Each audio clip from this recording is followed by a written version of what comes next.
Welcome back to the channel. What have we got ourselves into today?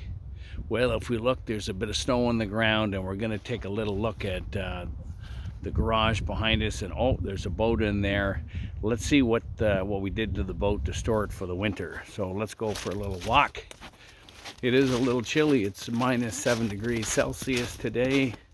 We're going to walk in here as the weather gets colder.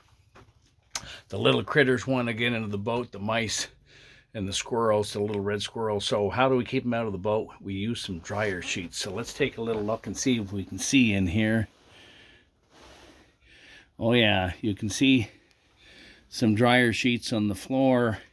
The fragrance from these dryer sheets keep the little critters out of the boat and keep it safe and sound for the winter. If you like what you saw today, please press subscribe and like, and we'll see you next time.